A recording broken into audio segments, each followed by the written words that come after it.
Good afternoon, everyone. Welcome to this, our very first webinar. So we're very pleased to have you online. I'm Glenn Hyde. I run a company called GMH Planning, and we're a specialist consultancy that focuses on NEC forms of contract. I'll allow David and Ben to introduce themselves over the next couple of slides. In conjunction with Seeker, we've been publishing monthly bulletins. Hopefully some of you have read some of them. Number 57 was our last published bulletin. And each month we're taking a look, a sort of focused deep dive on aspects of NEC contracts. And we thought we'd extend it. So here is our very first webinar. So we're going to look to produce a monthly webinar to accompany the series as well. David, would you like to introduce yourself and Seeker?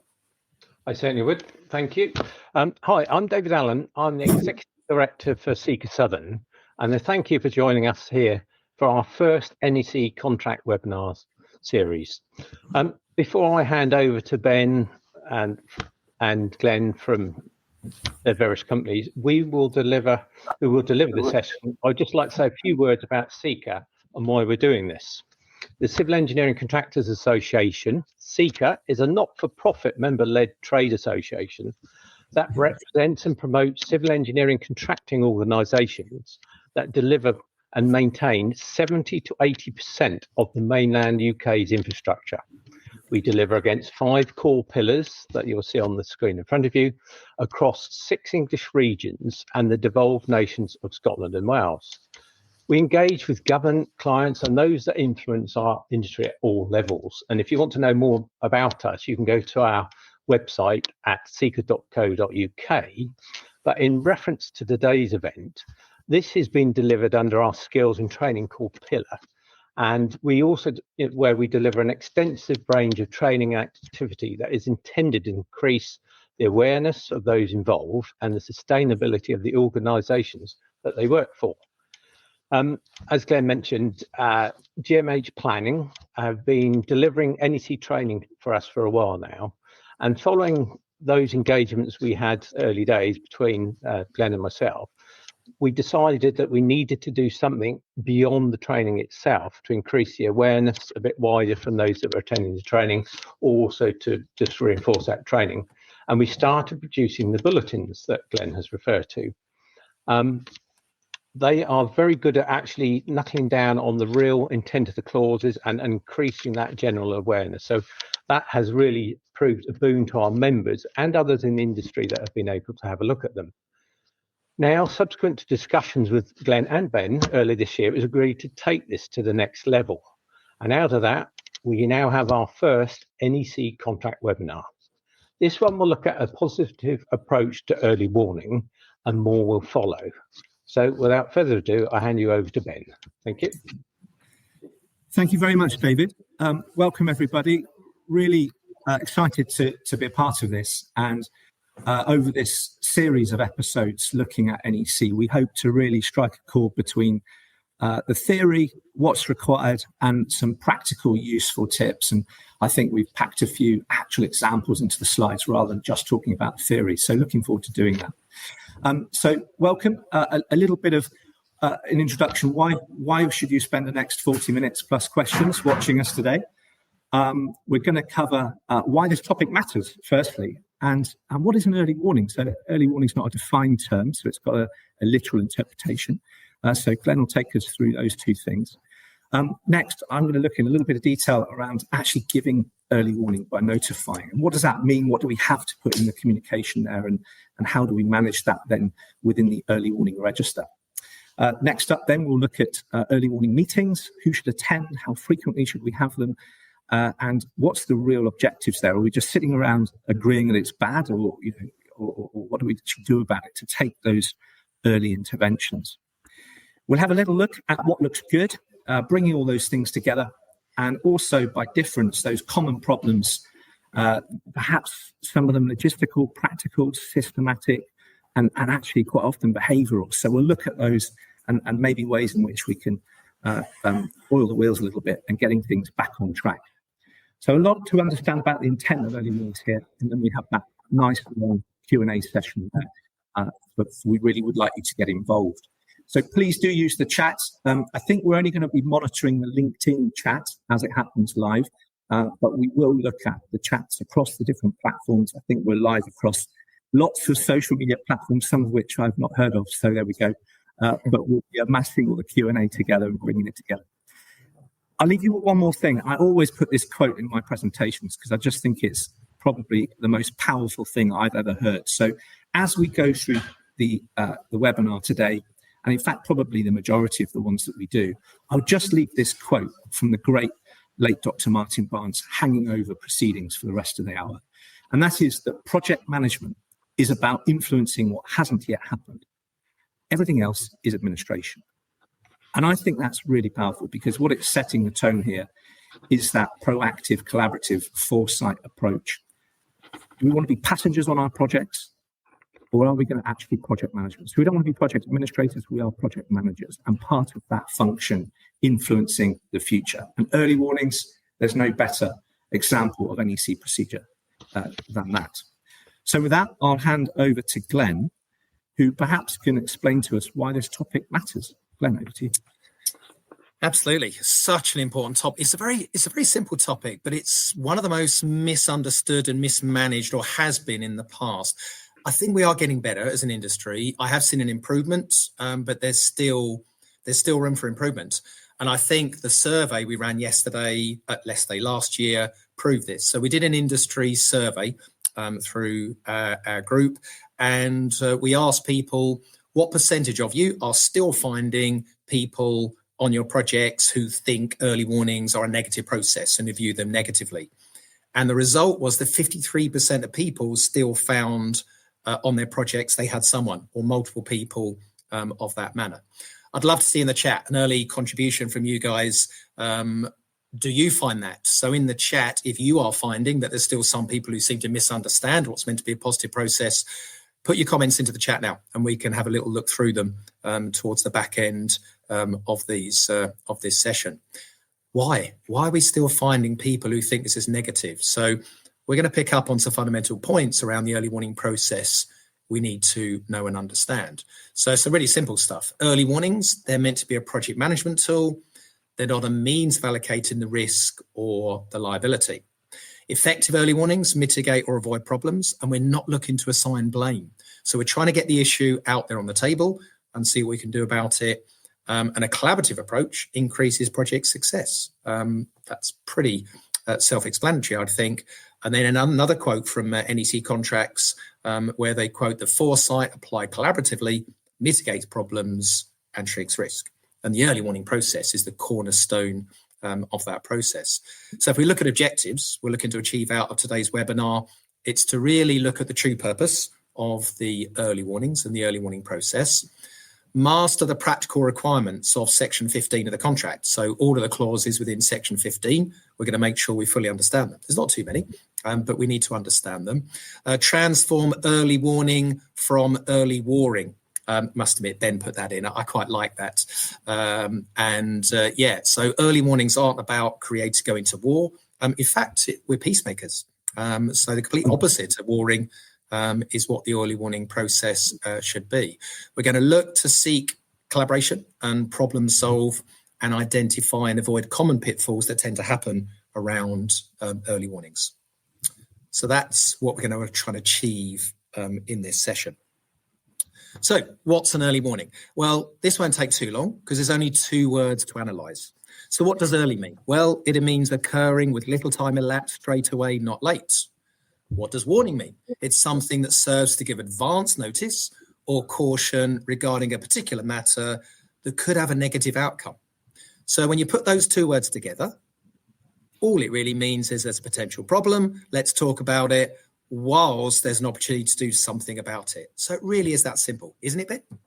It's very simple, Glenn, and people love to complicate things, don't they? And I think one of the things we learn about early warnings is as much as what they're not about, which is useful to know, so that we don't fall down the hole of, in particular, I guess, conflating them with compensation events. They're 45 clauses away from compensation events. So this kind of urge to conflate the 2 things is to really leapfrog all of that potential value. So let's leave compensation events for another webinar and just focus on the purpose of early warning here. So yeah, absolutely. And it's not a defined term, so it does have this literal this literal sense, and as few words as possible. Very NEC, very clear.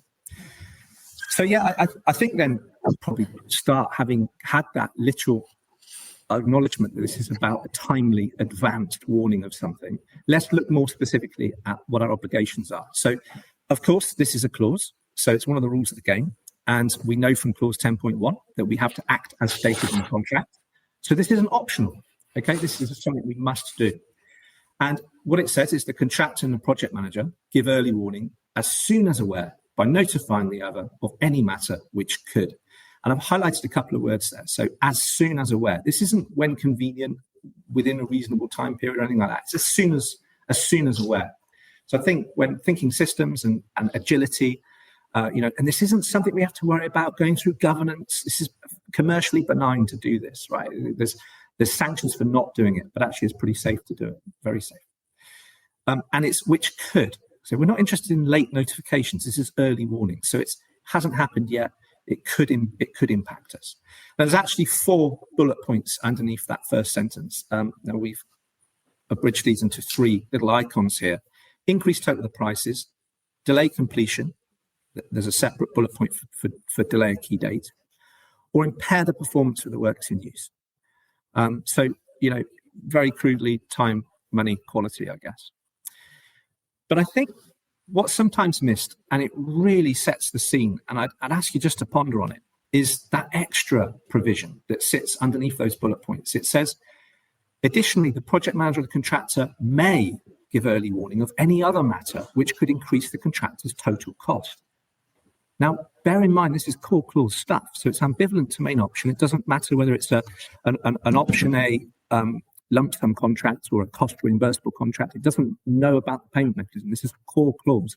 And yet, we have this ability to warn about something that could increase the contractor's total cost. Now, that really should speak to us and communicate really what this is about. And it's saying to us that if the contractor is feeling some pain, then it'd be very short-sighted for the project manager to not play a role there in helping address that pain and mitigate it. So even in a lump sum, or as we call it, priced contract with an activity schedule, there's still the need there and the option to communicate a risk or a pressure on the contractor. Bear in mind as well, just to finish this slide, notifications are formal communications, so they do need to follow clause 13. And Glenn, do you want to say a few words about your experience from the project manager contractor? Do you find these are in balance? I'm not so sure personally. Yeah, it still tends to be the contractors would notify a majority of the early warnings. And to some degree, I think we're to expect that because they're the ones at the cold face unearthing the problems. So, yeah, I think it is a tendency that there'll be more. We're looking at project manager contractor relationship, but obviously this would be mirrored for contractor subcontractor relationship. So, yeah, you do tend to get more for the contractor, but obviously, as you've highlighted here, project manager, if they're aware of potential issues, then they should equally be getting these early warnings into the system as quick as possible. Yeah, and it's not really believable to say that there aren't these things out there, right? The project manager, the client are dealing with political pressures, press, budgetary constraints, planning perhaps, land issues. So there's loads of useful information there that we can impart onto our supply chain, onto our specialist contractors so that they can be thinking about that stuff as well. And that, again, is where the foresight applied collaborative comes in. We are trying to mitigate problems before they happen and maximise the opportunity for intervention. So a few key points there. Glenn, in terms of giving early warning, do you want to take us through the rudiments of what we must do and what might be optional?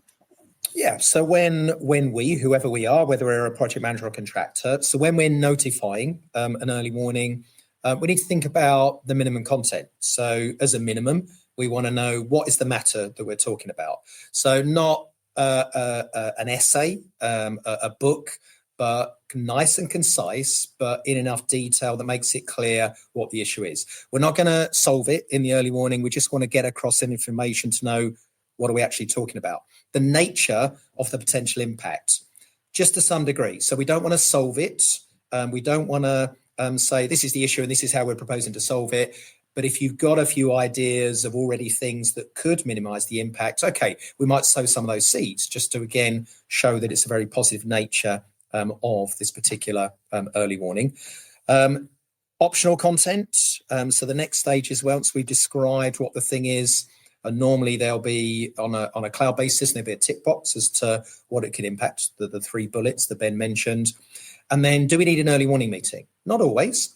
And often we'll have a regular meeting set up now, especially with NEC4. So do we need an early warning meeting? So whoever's writing the early warning can make that judgment. And if an early warning meeting is necessary or beneficial, we can then sow the seed, well, who should attend? Where should we hold it? When should we hold it? And again, depending on the sense of urgency of the early warning, we'll decide how important that is. What we don't want to include is cost and time implications. This is an early warning. We're going to discuss it in the meeting and flush out these things. Early warnings are not about how much might this cost. We don't want to go in. This is not meant to be a commercial tool. And again, no firm conclusions in the notifying of the early warning. There's no point in notifying an early warning and then almost resolving it in the same communication. It almost says, well, do we even need an early warning? So the early warning is really facilitating situations where it will be beneficial for us to discuss things and as a team effort, decide what we're going to do going forward. Yeah, I'd echo that, Glenn. And I think the big test for me when drafting an early warning is to look at it before you send it and think, am I opening a conversation here? Am I setting the groundwork to having that discussion, or are we making closed sort of fait accompli statements where we're making assertions about one thing or another, or maybe prematurely trying to seek the solution? And I know you've got a slide in a minute around how digital tools perhaps approach this with replies and things. I think that would be a really useful part of the conversation. I completely agree with everything you said there. We're not. It is premature, isn't it, to price them? I think actually NEC4 recognised that the language that was used in NEC3 did talk about risk register and risk reduction. And I think with that came a load of assumed best practice around the discipline of risk management, where we do allocate and we do think about money. And we kind of want some of that, but not just yet. And I think that move to calling it the early warning register was a useful one. Okay. Mentioning the early warning register. So there is a requirement, an obligation on the project manager to keep a risk register, or as NEC4 calls it, the early warning register. And very simply, it's a register of all of the notified early warnings. So as soon as they're notified, they get put on the register. And there is actually an opportunity to prime the register from contract data parts 1 and 2.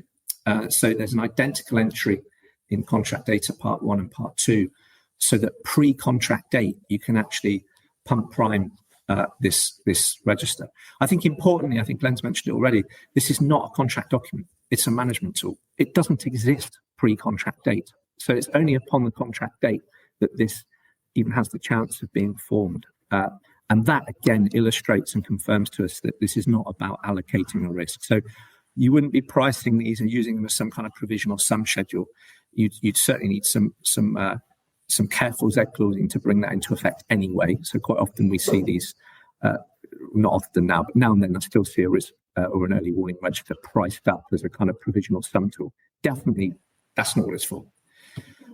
So what do we put on it?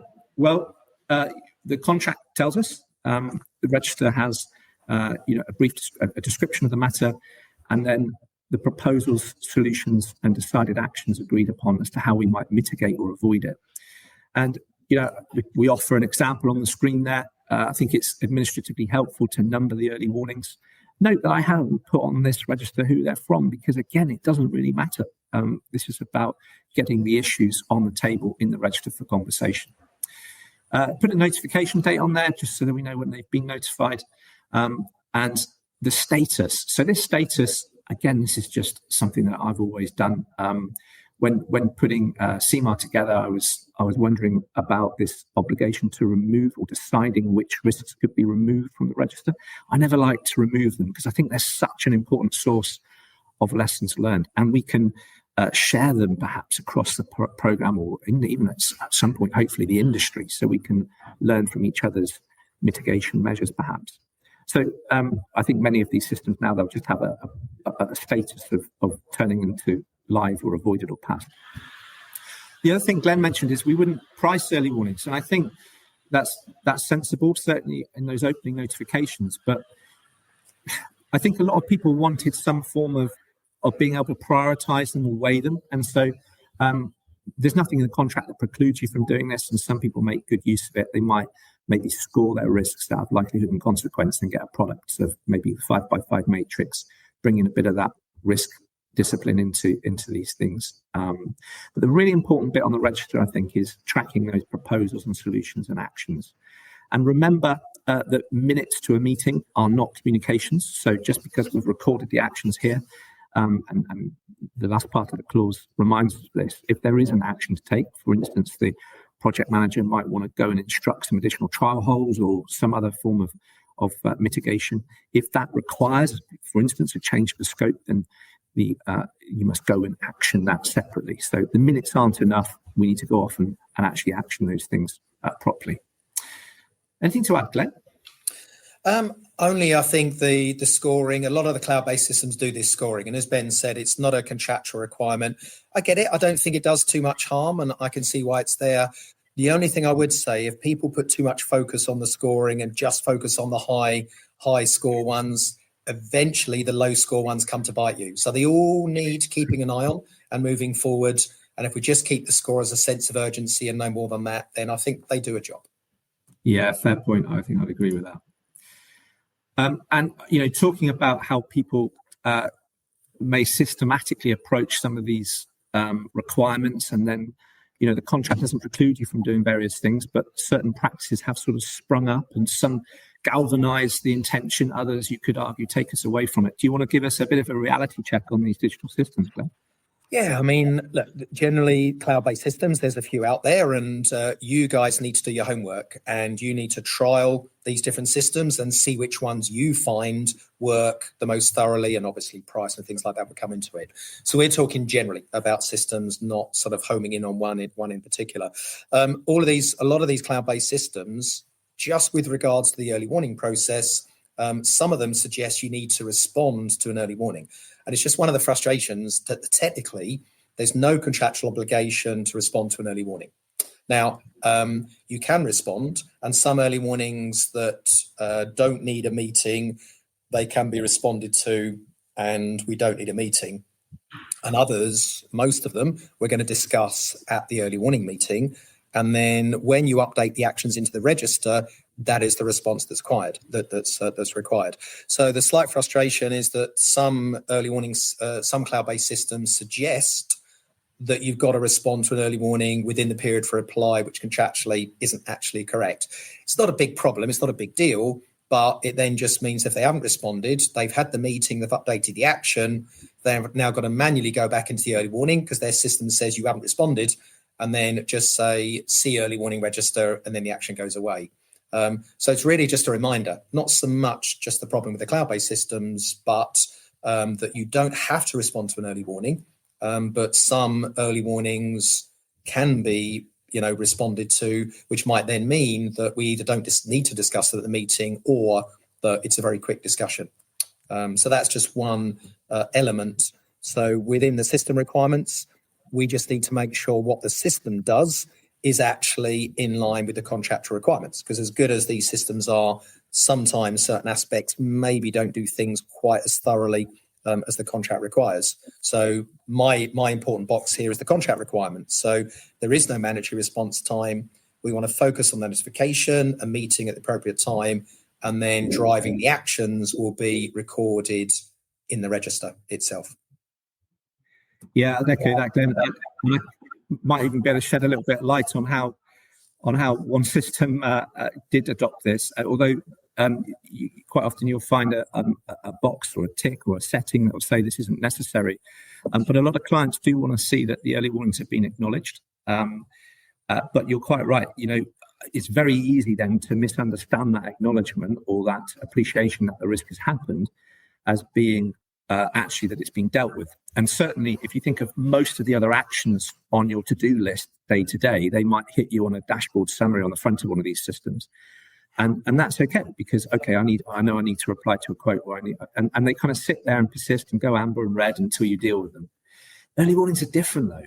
The authors of the contract, they're not going to take a guess at an average time frame for avoiding a risk. You can't, can you? Price adjustment for inflation might never be avoided or passed. It's an ever-present risk. So it's not appropriate to reply to it and then it disappear off your radar. So the risk register, the early warning register, and maybe the program register, are things you really want on your dashboard, keeping them in mind. Yeah. The last thing I would say as well, and if you are a client doing this and you're kind of looking at the overall compliance and bringing into your calculation of how well are we managing NEC a reply to an early warning in a certain amount of time, I would be very cautious of that for all the reasons Glenn just mentioned. And one of the things you perhaps ought to look to is the age of those proposals, solutions and actions, and how many of them there are relative to perhaps the risk score. So you can see whether you're taking a proportionate and measured approach to those things. So all good points. And the system. Yeah, actually, and we haven't talked about this, but here's a question we can ask our viewers. Is there a valid KPI to do with early warnings? Because I've never thought of one. I have seen people try and write KPIs. How many open early warnings have we got? That should be irrelevant. You could have not many, or you could have lots, but you could have a project that doesn't have many issues or not. I've seen some projects that said number of early warnings compared to compensation events, and they actually scored the project low if they had too many early warnings compared to compensation events. I think they missed the point. Maybe stop the CEs from happening, but they said, "Oh no, you're wasting our time. There's too many early warnings compared to compensation events." So I'd love if viewers have got a KPI that will be useful for early warnings, because as I say, I can't actually think of one.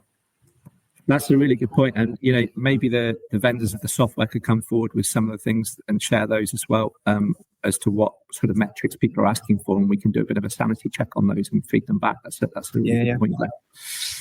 Okay, moving on. So much to talk about on this one topic. We'll talk about early warning meetings next. I think I was going to talk through this slide, Glenn, to remind me. I can pick up this one. So who can call the meetings? So contractor or the project manager. A lot of contractors, I've run a training session today, and even today I've asked contractors in the room, raise your hand if you notified an early warning and it fell on deaf ears, there was no meeting, it all felt a waste of time. A lot of them put their hand up. And I said, well, you do realise you're part of the problem, because you could have instructed the meeting. What, can we? Well, yeah, even with NEC3, it's the one meeting, one instruction, in fact, that the contractor can give in the whole contract. So either party can instruct the meeting, and obviously the other party should want to come to that. And NEC4 has also highlighted that subcontractors can be invited if they would assist or could assist in the decisions being made. Also with NEC4, we've got this minimum early warning interval that the client's now forced to think about in terms of how often do we want to have the early warning meetings? So clients will set that interval in data part 1, and then it means that at least every 4 weeks or monthly, we will be having an early warning meeting. And sometimes I've seen that set at 2 weeks, occasionally a week. So that's very useful, introduced with NEC4. And then just really focus on the meeting objectives, which is covered in clause 15.3. So cooperate in considering the proposals, look for solutions in terms of who it's going to affect, decide on the action and who should take them, and agree what matters can then be removed, or I prefer, like you, Ben, closed. So we don't delete them from the register, we just close them, and then you can filter out the closed ones and then keep open the open ones. And the open ones will then form the agenda for the next meeting. And very importantly, review previous actions. So go back over all of the open early warnings and see, is there any update we can do in terms of that action, which is why I don't think there should be a KPI on how long has your early warning been open for. Some early warnings will stay open for a long time. As long as we keep reviewing it, it's doing its job. So there should be no measure or detrimental consideration that you've had this early warning open too long. Yes, we should close them as soon as we can, but they stay open as long as necessary. And if it's a really clear and obvious issue, well, we probably don't need a meeting. They're the ones that probably can just be responded to, and we don't need to have those as a discussion at the meeting.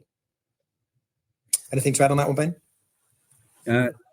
Yeah, just one thing. I was popped into my head. I was delivering a training course a couple of months ago, and one of the delegates said something. Every day is a school day, right? On the training sessions, and it is really, really helpful to me just to think it through. They said, for goodness sake, make sure you invite more people from site than the office when you do these early warning meetings. And it made me think about the boots to shoes ratio at these. So you need people with shoes to do the assessments, but you need people with boots perhaps to come up with the good ideas from the site. So if you want your early warnings to be genuinely ingenious, I think that the Latin ingenium, or meaning clever, and later ingenuity, engineers derived from this. It's about problem solving and coming up with clever ideas.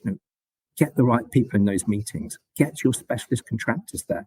It's very often the first time that the specialist contractors, the subcontractors, NEC calls them, the main contractor, the client, the designer, are all together discussing the program. Hopefully they've got a contemporaneous program ready, recently accepted, and they're looking at options and discussing problems with foresight collaboratively. And there might be a better plan than what somebody dreamt up 3 or 4 years ago and the original pass of the program. There might be a better one that actually not only avoids and mitigates the risks, but actually delivers a better outcome overall. So, I often wonder whether early warning meetings, and I know this debate has raged elsewhere as well, whether we're missing a trick and we should be thinking about opportunities as well as warnings. And I think, again, having that mindset is probably helpful. Yeah, definitely. I had another person in a training session recently say, I don't really like the word warning. That feels a bit confrontational. I don't like the name. And I said, well, what would you call it? And they said, well, I don't know. What about a heads up? And I did laugh, but I actually said, I quite like that. A heads up. I like it. Well, this is what it is, but it's called an early warning, but it's a heads up. Absolutely. And above all else, I think we've got to break that adversarial connotation. If I had another anecdote off the top of my head, I would remember the one about the client banging the table at the commercial meeting. I don't want to see another early warning this month. You may or may not have experienced that yourselves, but that just smacks of totally misunderstanding the process. And it might not all be the client's fault. If the contractor is weaponizing these and they become tedious and only about future compensation events rather than genuinely mitigating problems on the project and achieving a better success for all. And equally, when the contractor's giving you early warning about a risk to their overall cost, you're obligated to give more than just sympathy, right? You genuinely have to cooperate and follow these points, and it's short-sighted not to. And I guess clients, maybe we should be looking at more behavioural metrics from clients, holding everyone to account, because this is ultimately their budget that we are, spending well or not spending at all. Project management, not project administration, project management. So when to hold an early warning meeting, I think, Glenn, you briefly covered this already. Under NEC4, there is now an early warning meeting interval. And this is identified in contract data part 1. And I think really there's no harm in maybe setting this weekly. It probably is a nice agenda item on a progress meeting. And it just keeps those fresh. I've seen these happen really well. I could mention many clients who have them on a whiteboard, projected straight from the system, and they're running through them, deciding whether or not they can tweak the likelihood or impact score if they do that, and really adding proposals, solutions, actions, and managing it live collaboratively around that system. So, I talk about culture, knowledge, and discipline. Again, those systems, however you do it, manually on a spreadsheet or on a system, get around the table, use it for the project management tool that it is. What else have we got on the slide? When the issues are complex or unclear, multiple parties are affected, creative solutions are required. So this is about perhaps dealing with the more complex stuff.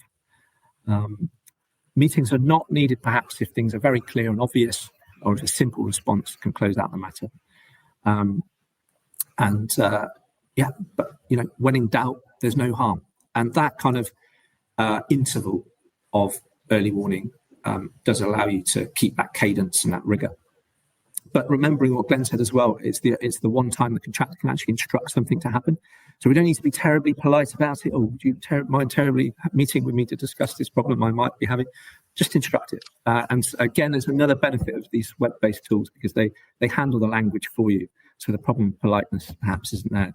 But we'll perhaps say a couple of other things about these systems not becoming a barrier, right? We don't want to be using them to hide behind or to stifle actual human conversation. So again, perhaps we missed that off when we were talking about digital systems. But really, Glenn, I think with all these things, and I'm sure we'll cover this point in other topics as well, when we talk about collaborating, a lot of the NEC procedures and formal communications, they can be a formalization, right? We can submit and accept on the same day, and all the better if we've had that workshopping in the background on things like compensation events, quotations, that sort of thing. So program submissions. So really, we're hoping that these systems aren't just somewhere to sort of lob these communications.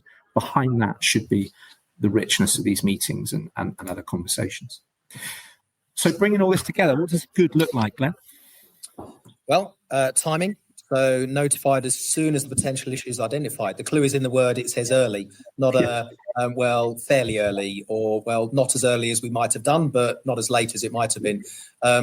Before the matter becomes critical, when we still got a chance to be able to minimise the impact of that happening. Content. So I think we've said, clear, concise description of the matter. Don't be too wordy, but just make it nice and clear what the thing is. You could draft an early warning and give it to a colleague. Say, I have a quick read of this. Does that make sense to you? I know you don't know anything about it, but do you understand what I'm saying there? So that's always quite a good test. Constructive tone, focusing on opening up the conversation. So don't start with, this is a problem. It's going to be a right load of money. This is going to cost you. You need to try and be positive with this thing and make it clear that it's an issue, and we've got a bit of time to be able to do something about it. And don't put the early warning in and kick back and think, well, that's it. We've got the regular requirement now for early warning meetings, the early warning interval. So it's more likely that we're going to have these regular meetings anyway. But it doesn't just start with the early warning and then stop. And it's like, I've done my job. We need to keep moving forward in terms of that early warning sequence. And what are your indicators? Well, regular proactive notifications from both parties, the meetings being positive, being engaged at those meetings, the actions being clearly allocated and tracked. You can audit the early warning register and see who's been there, what the actions are, the fact that clearly it's being regularly reviewed and updated, and hopefully seeing that actually the number of early warnings to CEs, there is a ratio that we have quite a lot of early warnings and not too many compensation events. Now, it's not a definitive indicator, but it's a good clue that you're doing things right. And you can think about how that sort of links to program management, compensation discussions. And I can't remember, I don't think we really cover this. We'll pick up on this in future sessions, but if you don't put an early warning in, notify it, then we're going to see that it can influence how a compensation is assessed if you haven't done it. So commercially, if nothing else, you need to do it to protect yourself as a contractor. Otherwise, you could be accused of not giving an early warning, and it may impact the assessment of a future CE. I must have been in such a positive mood when I put these slides together, Glenn. I completely forgot to mention the sanctions, so thank you for that. It was just occurring to me that we hadn't, as you said it. Let's just briefly talk about those. So there is a sanction, and sometimes I'm asked, why was the sanction only on the contractor? Let's introduce that sanction. So the sanction is if you don't notify an early warning, which an experienced contractor should have notified, that's the test, then the project manager will notify you of this. And then later on, if a compensation event does arise, and it's then assessed as if you had given that early warning, which you should have given. And that's quite a big sanction, and it actually crops up in the disallowed costs as well in options C, D, and E. So that's a really big one. And the kinds of things you might imagine there, well, if we had early warning a couple of weeks before, if it could have been given, then maybe we don't have critical path delay. So it could be big money here that starts getting struck out. So it's actually a really big sanction.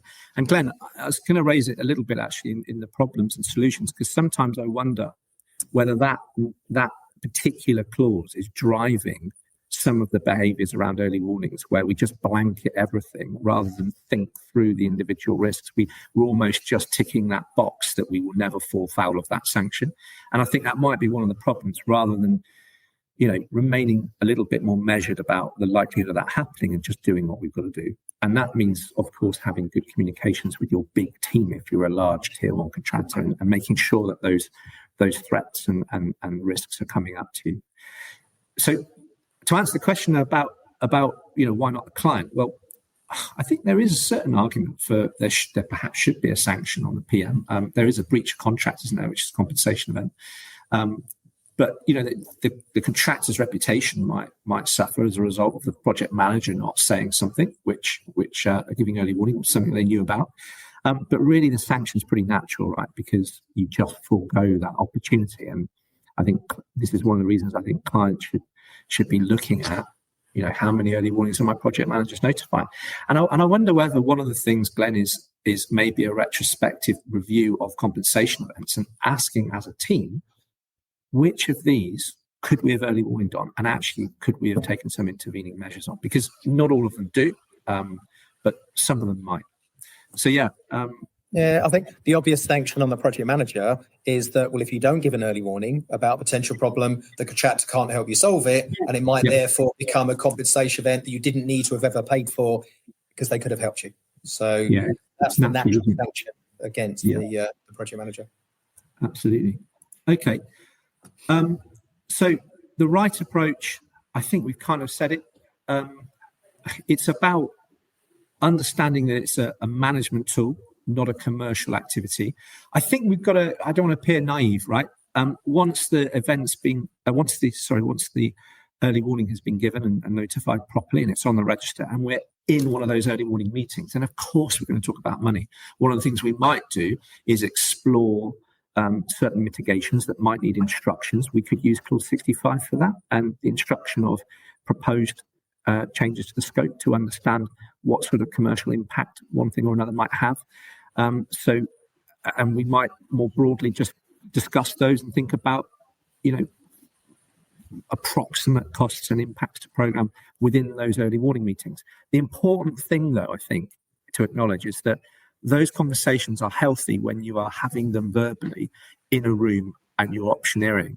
It's very different if you're dealing with lots of communications and you just get one land on your desk, which looks as though it's a fait accompli and it's going to cost me a lot of money, which is not an opening conversation. So I think, of course, we're going to discuss the options, and part of that has got to be their feasibility and their delay and cost impacts as we explore the different mitigating options. But we do that in the meeting.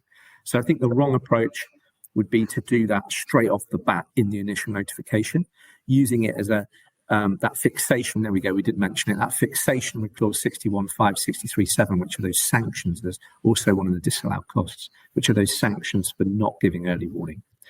And that kind of focus on whose fault is it, whose liability is it. Remember, early warnings, the early warning register, they do not change risk allocation. They do not change liability.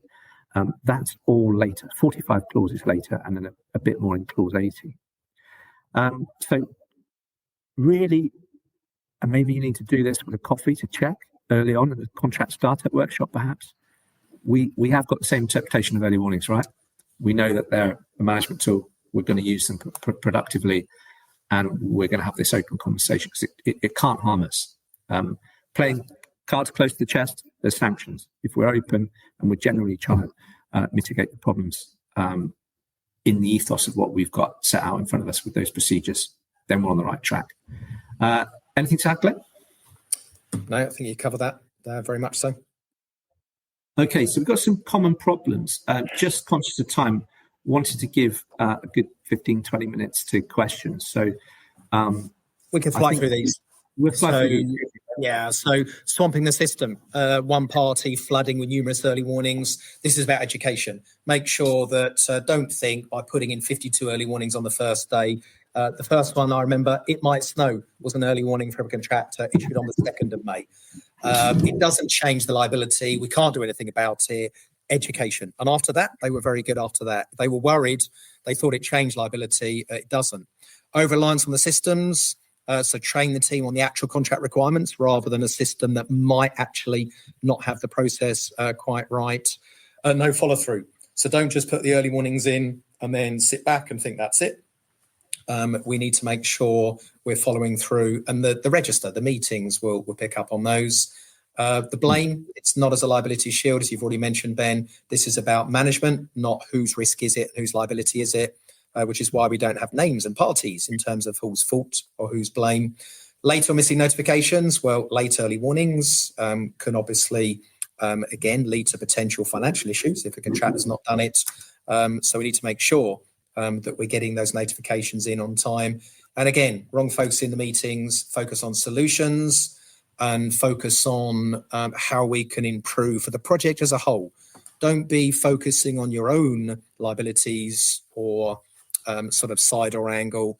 I always tell people, arrive at the early warning meeting, put your invisible hat on a hat stand, and then arrive as a project person. And then when you leave the meeting, you could put on your contractor's hat or your client's hat, and then outside the meeting think, well, that's an issue, and whose fault was that or whose blame was that? But in the meeting, we're one project. We're one project team, and we're going to look at solutions to the problem. That should be the focus.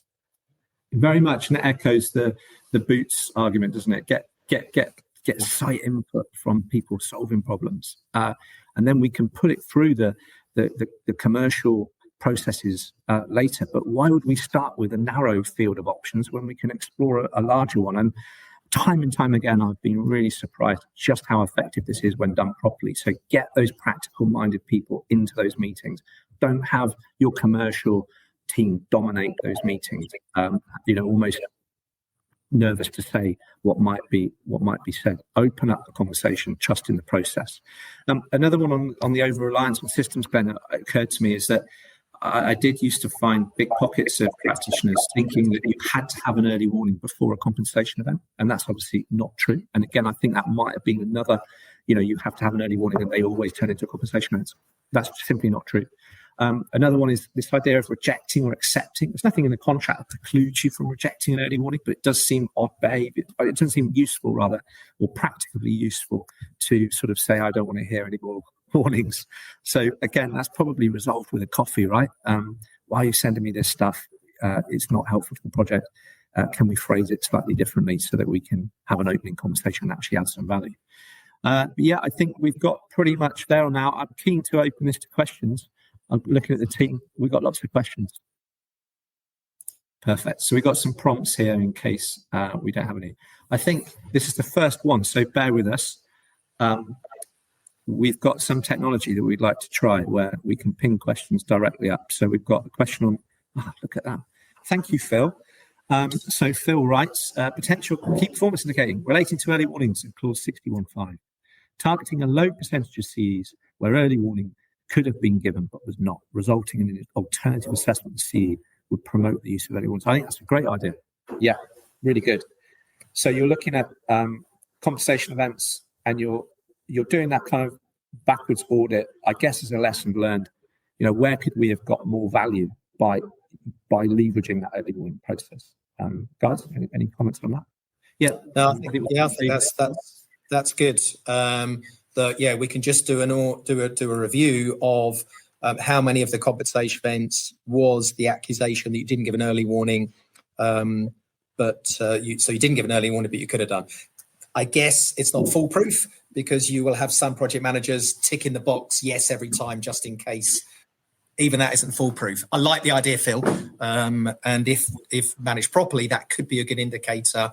But a bit like the contractors who trigger happy putting in an early warning, you could have a project manager saying, well, I'll say you could have given an early warning just to cover myself. I don't know if you could have done or not. So why have we got KPIs? Right, KPIs have to be useful. So I think, if they're not measuring how many early warnings are applied to within 2 weeks is not useful. It's not telling us anything. I think this as an idea would be far more valuable. Can we bring another question in? Whilst we're waiting, I'll just look. Mark Haggerty said one earlier about multiple early warnings for the same event as an issue. Again, the answer to that one is just education. So a little bit of discipline within the team to make sure you're controlling who's notifying the early warnings, and having a little bit of internal governance where multiple people aren't sending an early warning at the same time, and they then sort of duplicate a bit. But education should iron out those problems early. A valid point there, Mark. I think, David, you're on mute, David, if you wanted to chip in there.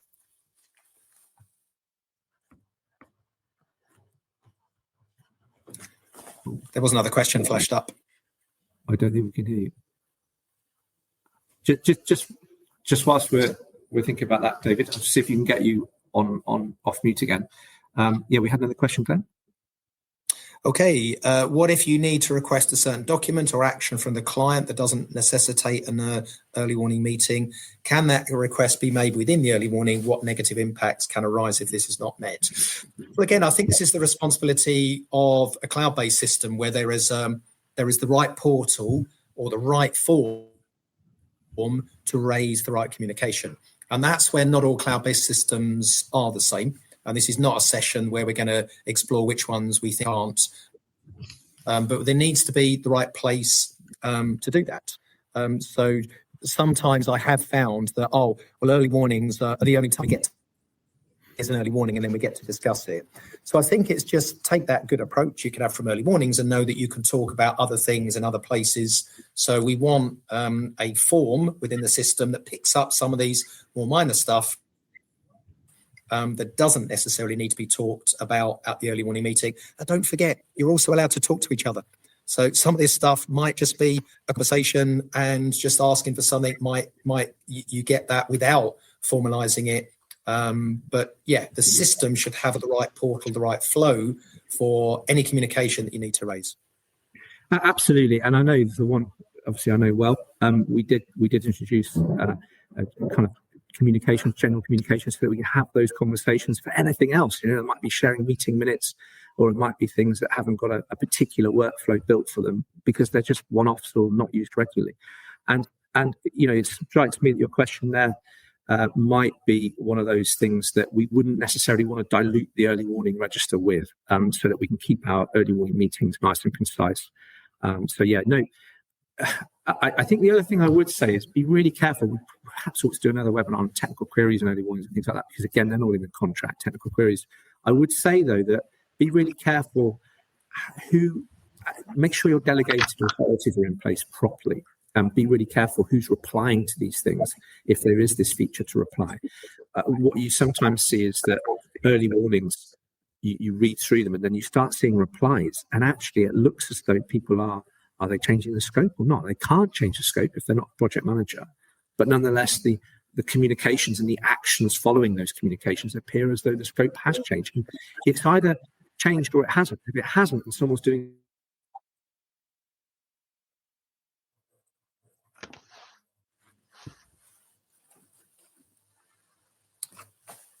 I don't know if everyone's lost Ben, but I've got Ben frozen there. Any other questions? Can you hear me? David? Yeah. Can you hear? Yeah. Okay. Sorry about that. This is our first webinar, and we're having a few challenges, and this is one of them.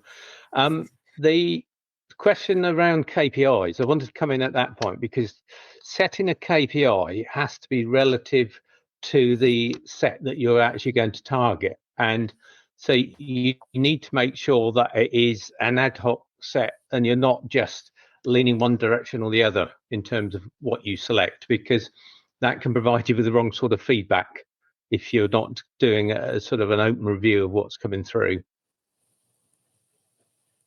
Do you understand what I'm saying, Glenn? Because I'm getting challenges elsewhere where people are being KPI'd on things once they've acted because of the information that's finally provided to them, and had they knew about that information at the beginning, they would not have even accepted to go to the next stage, and they're now being KPI'd on that. So you need to be very careful with KPIs, that you've got the right baseline in there.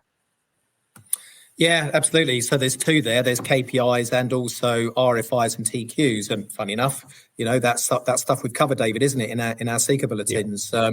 It might be something we chat about in a future webinar, but if people want more information on that, we have done a bulletin on KPIs, and we have done a bulletin on how technical queries and requests for information run alongside the NEC processes. So we have got them running alongside that. So yeah, there's a Seeker bulletins on those two subject matters. We didn't even know you'd gone, Ben. That was fine. Where were you? And the